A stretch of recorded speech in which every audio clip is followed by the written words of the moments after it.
In today's video, we jump back into our NHL offseason plan series. Today, we're analyzing the 23rd ranked team from the regular season, the New Jersey Devils. The Devils were certainly a team who failed to meet expectations and took a step back this year. What should we expect from them this offseason to get back into contention? We'll discuss that coming up next.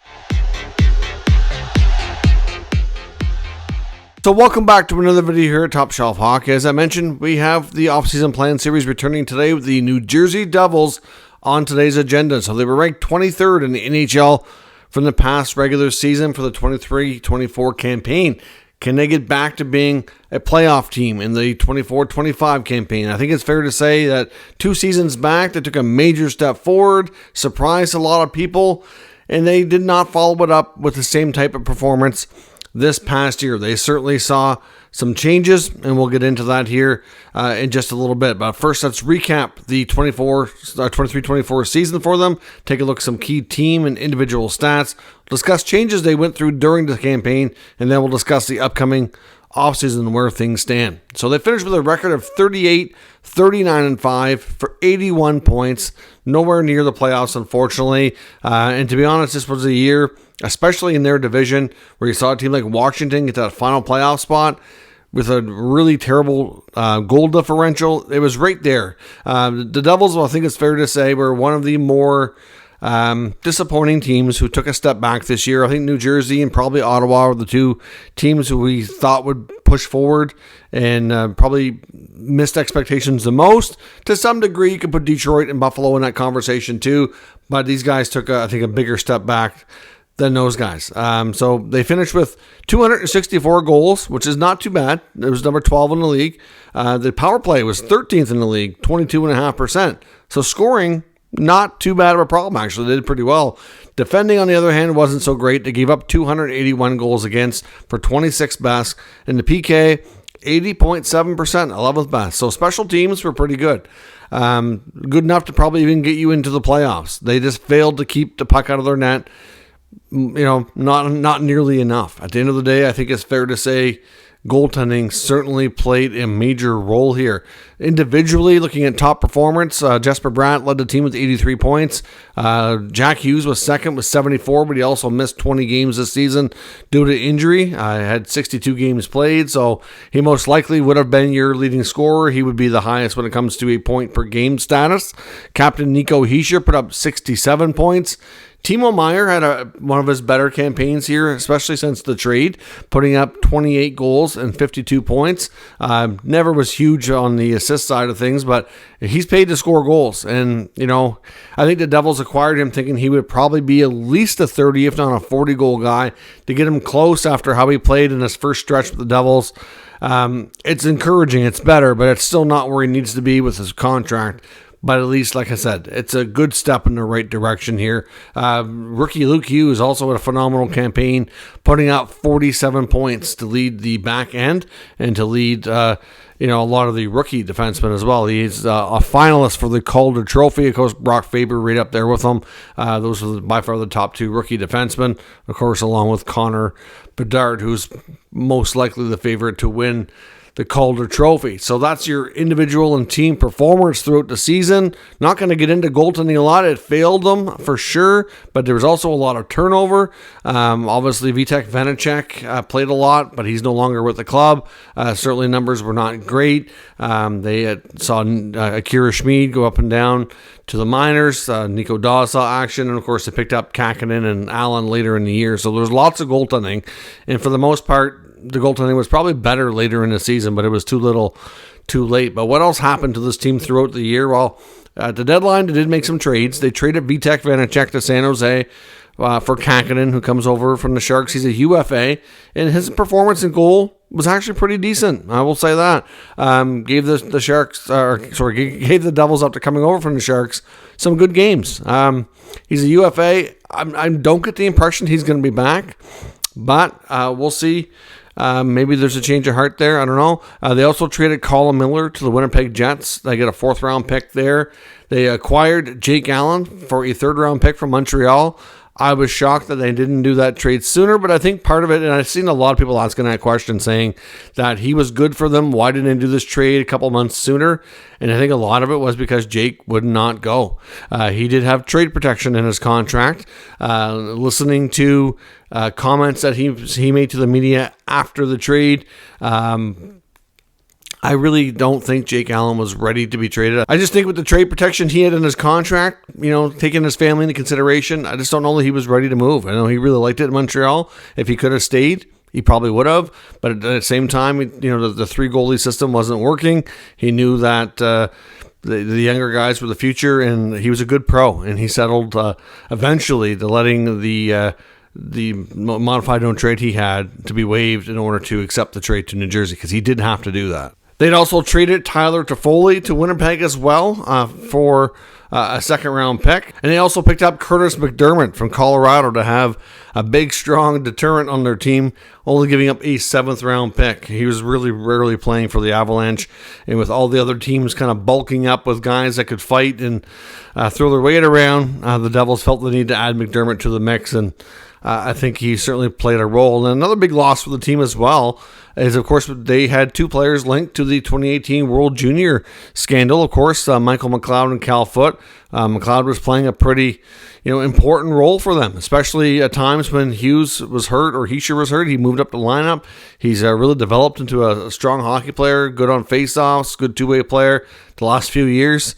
And obviously, getting him out of the lineup, obviously, I'm sure things don't optically look good for those five players that are facing charges of sexual assault, and he may never be back because of that. I mean, I don't know how teams are going to handle these situations given contracts. I think every one of them are connected to that case, I believe, are pending restricted free agents. And I don't think teams want to really have any connection to those players. It optically doesn't look good. But at the same time, they are innocent till proven guilty in the court of law, but based on what we've seen and the stories and everything that's been made public, it does not look good.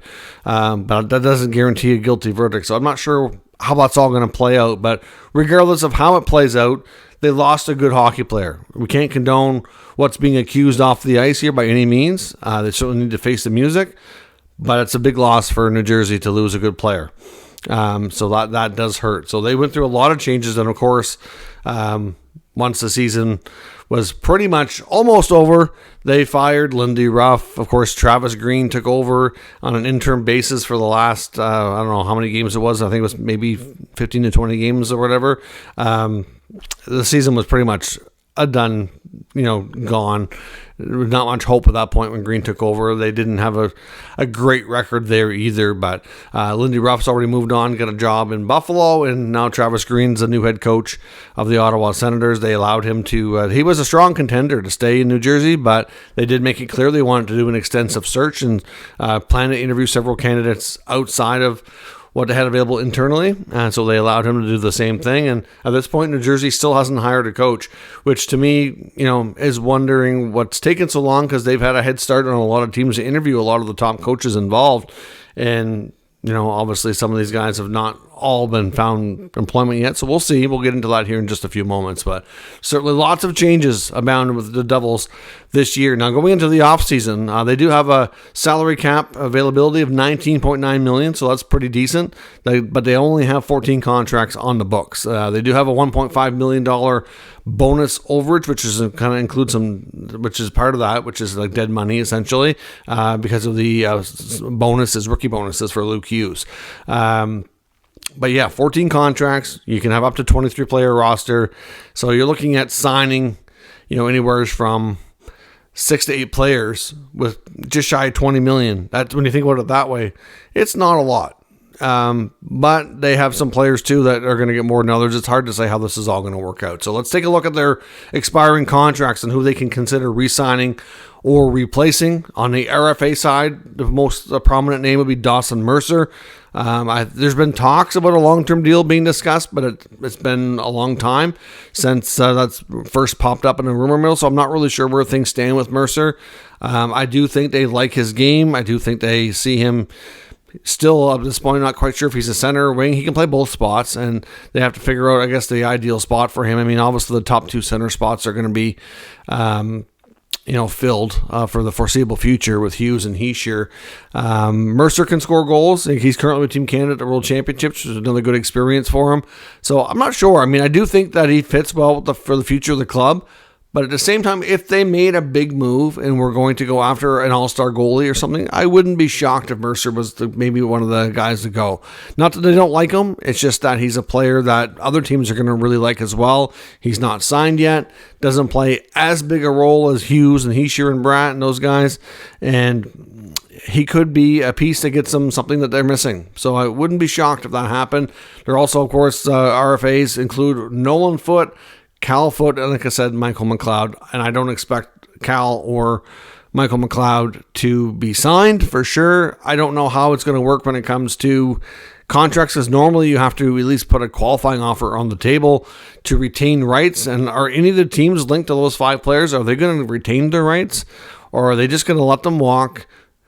And if they do at some point return to the NHL or want to or are able to, then they'll just be UFAs. I guess we'll see. I'm not really sure how this is all going to be handled. On the RFA side as well, they also have a couple of important goaltenders with Nico Daws and Akira Schmid. I still think the Devils see Daws and Schmid as both being potential pieces for the future.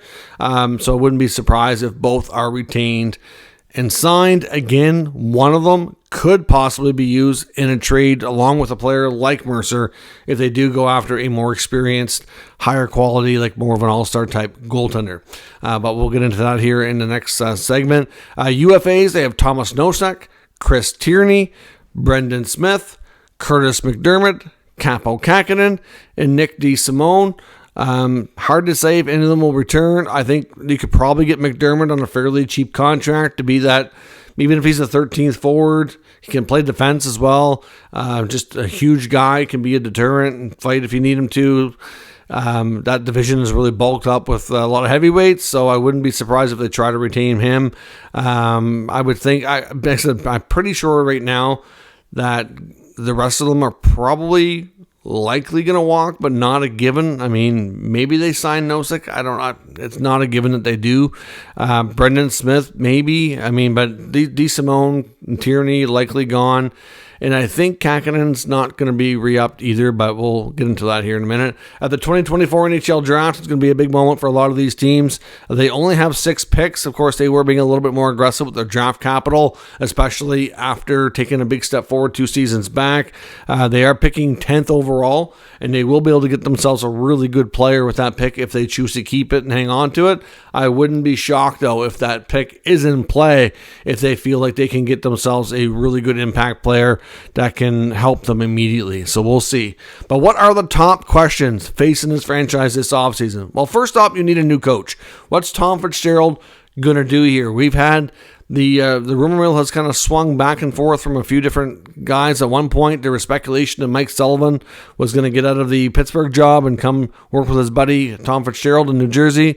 That has not happened, and considering where we are in the offseason and how long it's been since the Penguins season's been over, I highly doubt that's going to happen. Craig Berube has been out there for a while. He's definitely been linked to this team, but to me, I don't think that either the Devils don't see him as their top guy, or he doesn't see them as his preferred option, because I would have thought they would have had opportunity to kind of close that up and get it done. If that was going to happen, I guess it could still happen. It just seems odd to me that it hasn't. That's why I don't think he's the number one on the list there, and maybe that's his choice. It's hard to say. Dean Evison apparently is in the mix for a few of these jobs, but his name doesn't seem to be near the top of the list here. The main 2 names we're hearing now in New Jersey are Sheldon Keefe, since he's been let go in Toronto. There is confirmation that the Devils received permission to speak to him, and they did do that. So he's definitely been talked to or interviewed. And then there's Jay Woodcroft, a former bench boss of the Oilers, who, according to Elliot Friedman earlier today, said right now things look like he might be the favorite there. So I think it's a combination of Woodcroft and Keefe are your more likely outcomes right now. Sounds like Berube might be the preferred in Toronto. We'll see about that. And I don't think Sullivan's going anywhere. After they get a coach sorted out, which is expected to be sometime this week, goaltending has to definitely be addressed. They need a more consistent goaltending tandem next year. Obviously, they came into the year with Vanecek being part of that, and Schmid. Schmid still needs time. That's why I'm not convinced he really goes anywhere. I mean, it's possible that he's traded, but I think it's also quite possible that he signed and spends a year in the minors with Nico Daws. I think they want to give those kids time to just develop and not have that pressure of the NHL yet. I don't think Kakinen will be back. They very well could, but I'm also under the impression with Jake Allen having another year in his contract that he's definitely going to be back. I know that he's looking for like a house or condo, like permanent housing down there. So it sounds like he's believed that he's sticking around. So if Allen is sticking around, I don't know that they're going to re-sign Kakinen and go with those two as a combo. I guess it's possible, but it is very much expected that they will resume those trade talks around some of the all-star goalies that they were trying to acquire at the trade deadline, including Jacob Markstrom and UC Saros. So, I mean, hard to say if they get one of those done. Maybe Kakinen will be a fallback option when free agency hits if they don't get something else done. But it is believed that they're going to address it by trade, bring in a guy to be like the 1A, have Allen be your 1B, and then let Dodge and Schmid, who are both still really good potential future goalies, spend a year in the minors and really see what you got and let them develop. Jake Allen doesn't have a long-term contract. He's only got one more year, so you could, have a possibility of one of those two moving up to be a backup the year after. And then if you bring in a guy like Saros, well, obviously he'd be looking for a new contract to extend long-term. And then, of course, a guy like Markstrom might only be there a couple of years. So it's hard to say how that can go. But at the end of the day, I think that's the plan. Trade for a guy like Markstrom if you can. Pair him up with Allen and let Dawes and Schmid be your minor league tandem and continue developing. Obviously, they need more help on the blue line, and it needs to include some experience. They had a young blue line, especially with the injury to Dougie Hamilton, that did not help. But obviously, they lost a couple of guys they traded. Severson and Graves were out, and they didn't really bring back any experience. Too much was put on guys like Luke Hughes, and I know Nemec wasn't happy with his season at all. I think he would have liked to have had more of an opportunity. New Jersey, to me, I wouldn't be surprised if they do try to bring in another solid veteran defenseman who can play top 4 minutes and kind of take some of the pressure off. But we'll see. I mean, they do have Marino there too. Be interesting to see. But that blue line between the absence of Hamilton and the guys that they moved out the previous offseason, it got too young, too inexperienced, too quickly, and it was too much on them. And I just really think that they need to kind of re-insulate those guys with another veteran. So we'll see what they do, but that blue line definitely needs a bit of work for sure. But they do have a lot of promising guys looking for the future. They just signed Seamus Casey as well. So it'll be interesting to see what he does next year. Obviously, like I said, the loss of Michael McLeod, not condoning what he's accused of by any means. If those players are guilty, they don't deserve to be in the NHL. But he provided really good value for the Devils. So it was a big loss for them on the ice. So they need to find a way to replace that. Clearly, like I said, if Mercer is used as a trade chip for a top goaltender, they need to find a way to address like your number 3 center spot. They need somebody who can be reliable on faceoffs, good on penalty kill, just your standard traditional number 3 center. So to me, that's a key piece missing there as well. So they need to replace Michael McLeod with a comparable player. They need goaltending help, and they need to address the blue line. If the forwards can stay healthy, I think there's a lot of confidence that they have good depth there for the most part, in the top 6 especially. And then, like I said, you maybe need a little bit of a slight mix-up in the bottom 6, so like a 3C or something like that. And that's about it. So nothing too crazy outside of goaltending, but it might not seem like a lot, but if you think about it, go out and get a number one goalie, get possibly a veteran top 4 defenseman, and look for some bottom 6 help in the forward group. It's a lot, and it's not going to be easy. Tom Fitzgerald's got his work cut out for him, but he does have good young pieces prospects and draft capital to use to try to make that happen. So we will see. I seen some rumors in the last couple of weeks, which I put zero stock into as well, just for Devils fans watching this, about Brady Tkachuk. There's no way Ottawa wants to trade Brady Tkachuk. They will not trade Brady Tkachuk. He said nothing but wanting to bring a Stanley Cup to Ottawa, loves his teammates, loves his team.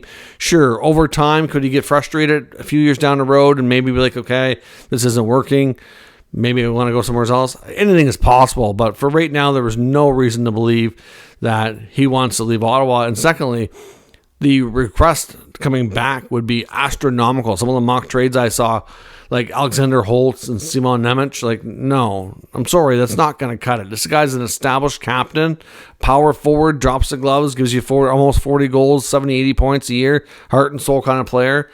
Like, no offense to those kids, they're good players, but that's not what Ottawa would want at all. Like, they want to win now. They're not going to trade their captain for some players who might have a good future. Like, not even in the mix at all. Like, unless you're offering up a guy like Jack Hughes, like, they're not even going to listen. So it ain't happening. I've seen that out there. I haven't even talked about it on the channel because I thought it was not from a source that I deemed reliable, and it was kind of crazy, my thoughts. So anyway, those are my thoughts on the New Jersey Devils. Let me know what your expectations are down in the comments, and we'll discuss further. If you're new to the channel, make sure you subscribe and stick around. We'll keep you up to date with the latest news, rumors, and analysis of all 32 NHL teams. Thank you for watching, and I'll catch you next time.